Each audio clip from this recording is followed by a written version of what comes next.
好，大家好啊，欢迎回到交易之刃。今天我跟大家分享的是我们2023年投资赛道的一个选择。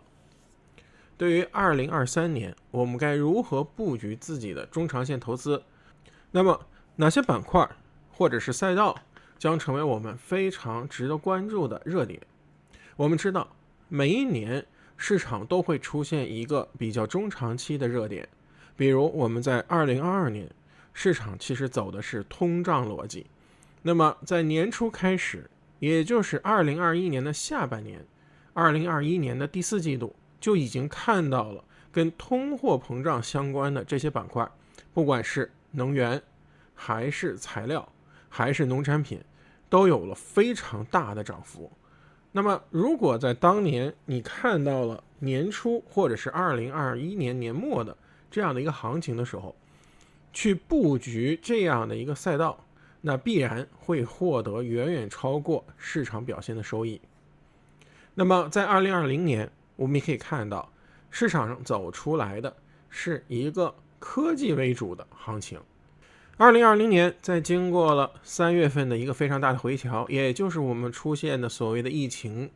那么疫情之后，我们知道市场上所走出的重要的赛道，其实是我们整个世界上的数字化进程进展。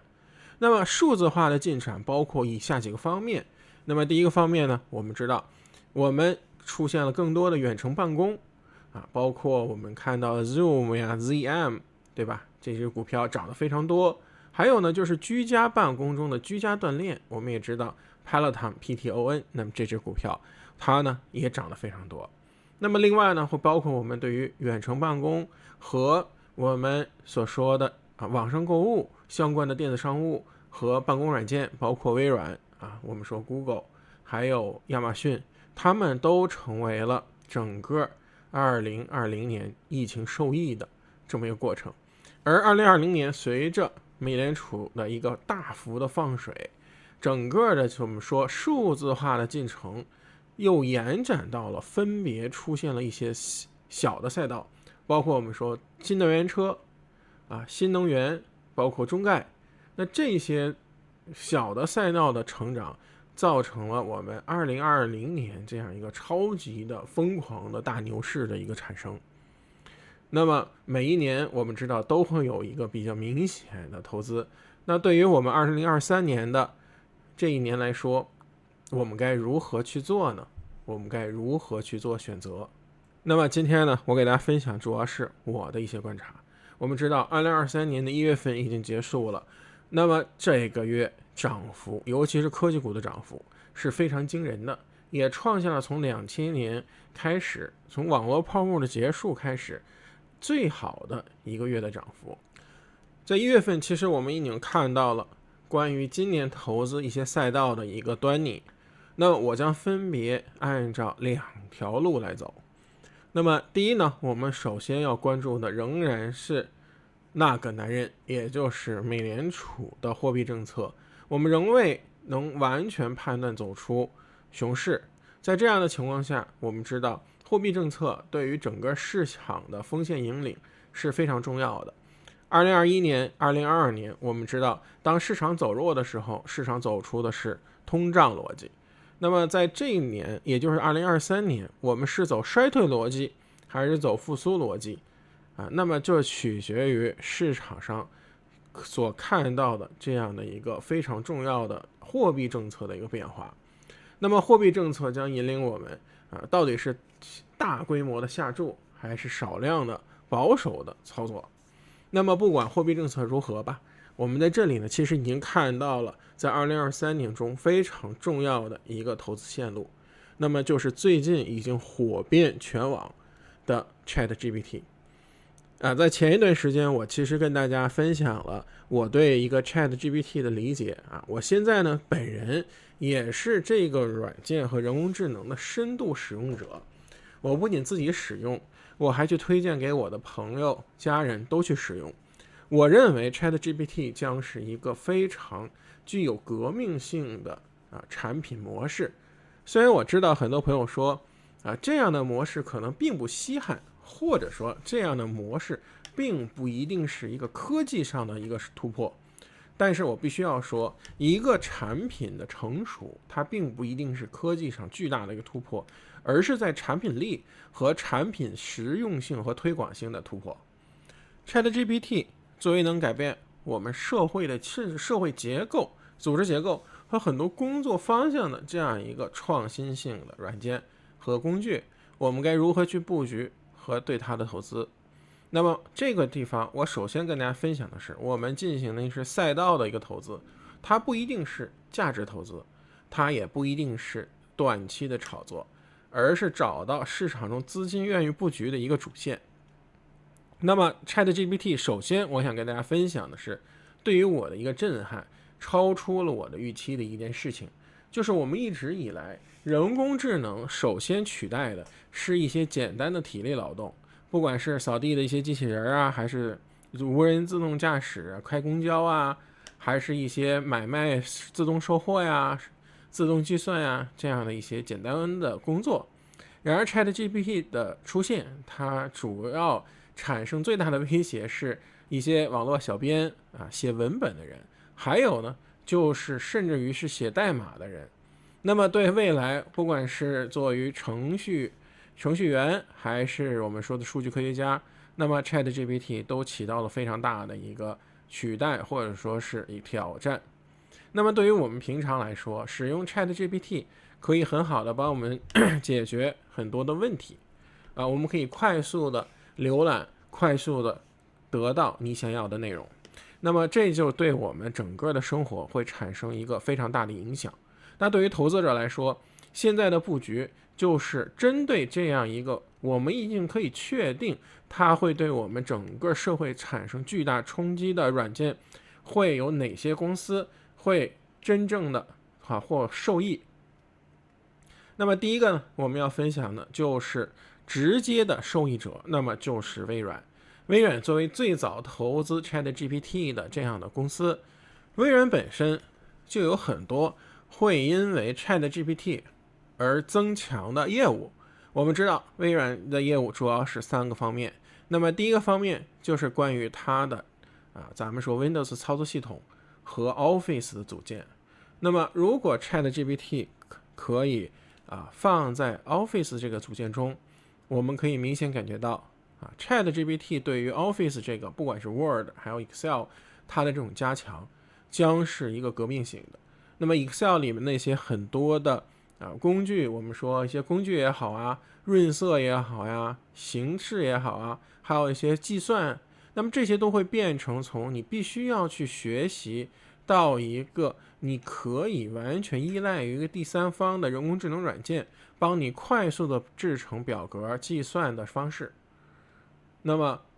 对于 Word 这个文件来说就更是了，不管是 Word 还是些 Notes， 你可以让它快速的生成一些文本，那么甚至于你可以对很多你打开的文本进行一个分析，那就更不用提那么微软本身已有的像 Teams 这些语音转换，对吧？然后呢情感分析、内容摘要。那么现在呢我看到了 Google 也有类似的内容，那么一会儿我们再去进行一个分析。所以综合来说，对于微软 ChatGPT 的投资会对它整个的一个系统，也就是它1/3的业务中最保守的那1/3产生非常重要的一个影响。那么这个影响绝对是一个加成的。那么其次我们可以考虑到微软的第2个业务就是云计算和云服务。那么云服务和云计算随着人工智能这些普及，那么我们可以知道市场上对于计算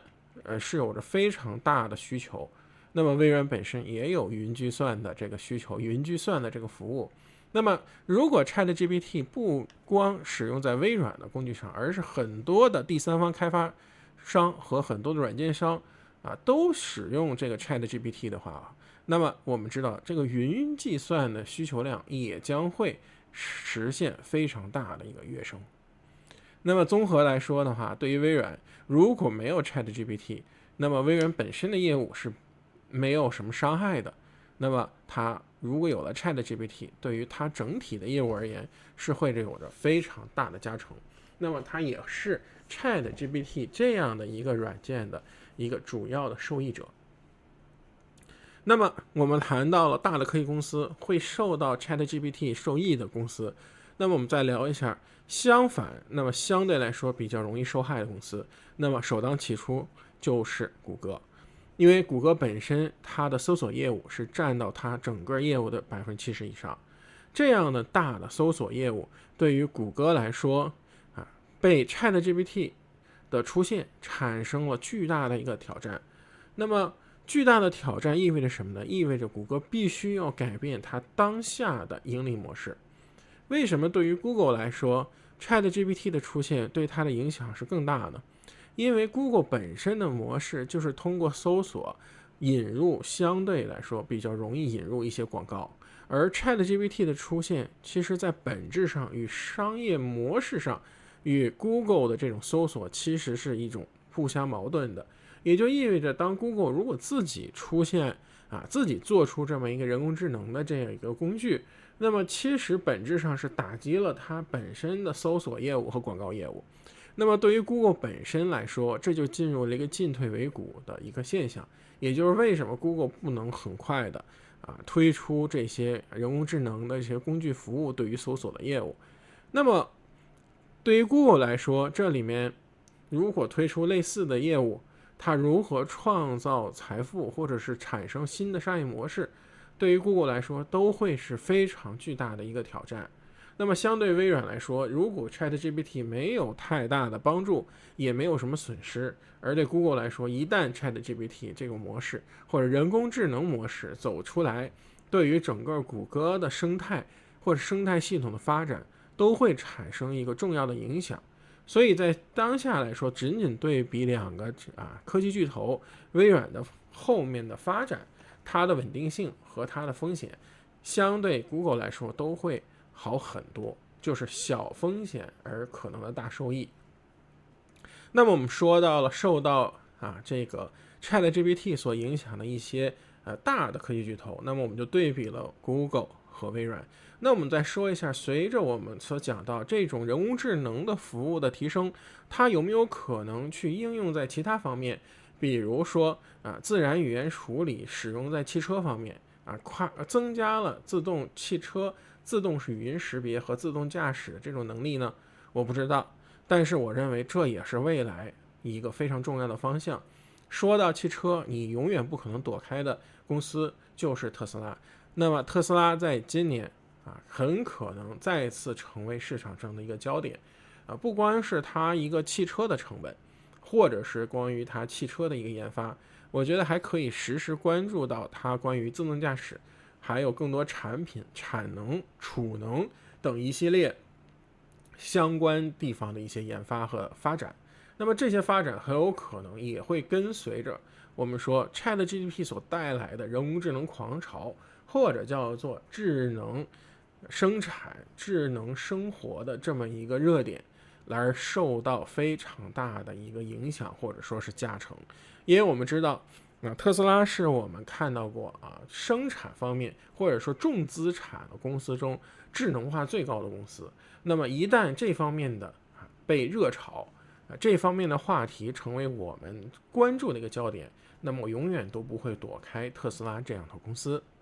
那我们知道，不管是后台的计算云服务，还是我们运用的软件工具受到了 ChatGPT 的这些影响以外，其实我们最关键的原因，想让 ChatGPT 做得好，其实需要很大的硬件上的一个支持。那么我们举个例子说，前2天我上这个 ChatGPT 这个网站就非常的困难，因为它的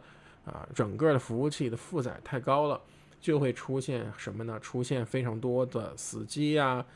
缓慢用起来就不是很方便。那它变相的，如果很多公司都在用这样的一个大计算量的一个人工智能服务，我们就会发现需要非常多的云计算源服务。那么不管是我们说微软、谷歌还是亚马逊，他们这些提供云服务的服务商也会再次受益。那么云服务的服务商，也就是提供云平台的服务商会受益。那么那些提供云服务的软件，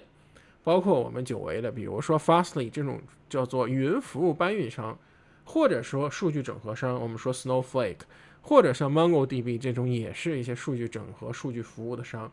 他们有没有可能在云服务方面也受这种 ChatGPT 的影响呢？也许有，也许没有。但市场资金在炒作的时候，其实也可以把这样的逻辑带进来。这样的话，我们就可以获得一个完整的链条。云服务的提供商、云服务的搬运工或者搬运的服务商，还有云服务的最基础的提供商是什么呢？就是算力的提供商，也就是半导体。我们也看到1月份的提升，1月份的这个反弹中最强烈的就是半导体板块的一个强势。半导体板块的强势不光体现在上游这些公司，不管是台积电也好我们也看到艾斯摩尔也好，他们非常强势的表现。我们也感受到了它作为中游和下游都有非常好的表现。那么中游的设计方，我们知道英伟达的表现是非常强，是因为市场上的一个逻辑，就是因为市场上人工智能方面的运算的大幅提升，对于我们整个 GPU 的需求量是大幅增加。当然我知道半导体的专家们或者说您是行业者可能不是特别认同这种说法，但这是市场上资金的一种看法，资金认同它就会走出这样的这么一个逻辑。所以我们也看到在前期前端的这样的一个需要算力的这些赛道，包括半导体我们说从半导体的设计、半导体的材料到半导体的应用，都会受到很多的这么一个巨大的一个提升。那么我们知道那么 CPU 算力中比较强劲的公司就是 AMD， 那么这我个人比较喜欢的公司。那么因为看到英伟达对于就是算力就是图形算力上也会有提供很大的帮助，那么都是值得关注的。那么后面的话我们可以看到，就是又配合到我们所说到的，如果这种算力可以搭配到我们整个的制程中，那么能发现到新能源车这个产业从2020年开始延续到现在，其实仍然在发酵过程中。再结合到人工智能和智慧的生产，我们也可以感受到的是，现在我们包括高通这样的公司，它的关于汽车智能驾驶的这个芯片的输出也是成长性极高，也可以在这个地方分一杯羹。所以那么这样的话，从半导体可以从云服务，咱们说大的科技公司云的服务商来，一直又转化到了科技，我们说的这个智能生产、自动驾驶。那么半导体就成为了一种算力的提供者的一个非常重要的一个赛道。所以如果我们在发现科技的恢复和我们整个市场中恢复的过程中，那么半导体是绝对不会缺席的在牛市中所产生的那些所谓的泡沫或者炒作的话题，在未来的发展中其实仍然存在，只是说它是一个市场进行了一个去泡沫的过程。那么我们也会关注到，也就是关于半导体的这个板块的走势。所以综合上来说，我们知道对于人工智能的革命我们可以看到，包括从底层的半导体提供的算力，到中间层的时候我们云服务的平台、云服务的搬运商、云服务的这些服务商，到后面的我们的云服务之后的软件的应用商包装，那么都会是我们整个这个赛道就让它变得非常的完整。对于我来说，我会在这个过程中选择我喜欢的公司进行一个配置不管是微软AMD还是英伟达还是高通。后面的话我们还可以对其他的软件公司进行一个比较好的配置。好，那么说到了这个应用的底层、中层应用逻辑、设计逻辑和算力逻辑，那么对于我们如果是一个赛道的这种炒作，大家可以看到了短期的 BuzzFeed 也好 AI 也好，那么 AI 为什么能涨很多呢？一个是当然它也是借了这个东风推出了一个自己的所谓的服务，但实质上呢名字取得非常好。我们可以知道炒作的时候，尤其短期炒作，它是一种情绪的一个变化，所以在我们短期炒作的过程中，如果也发现了类似于这样那样的公司跟这些话题沾边，也完全可以参与其中。像 AI 这样的公司有着这样的名字，其实就是非常不错的一个咱们说对标和炒作的对象。那么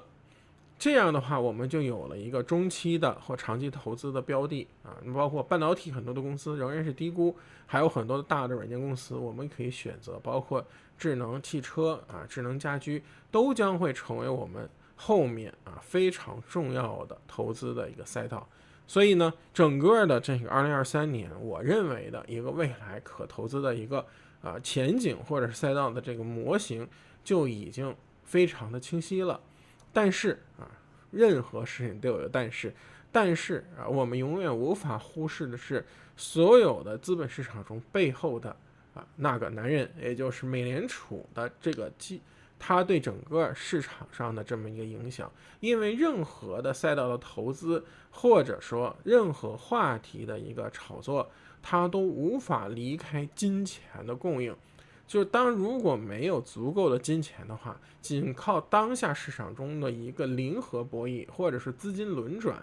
不足以产生超大的这种行情。所以我们后面要看到的还是货币政策的转向和货币政策对于我们整个 equity 市场的一个定价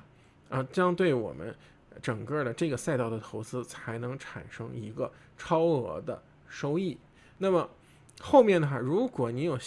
兴趣，您还可以列出更多的。那么由于 ChatGPT 等类似或者相似类型的人工智能服务软件的出现，是哪些公司可能会受益哪些公司可能是受害或者受影响，哪些公司是大冤种。那么也欢迎您在这儿呢给我们留言我们今天跟大家分享就到这里，好，谢谢大家，我们下次再见，拜拜。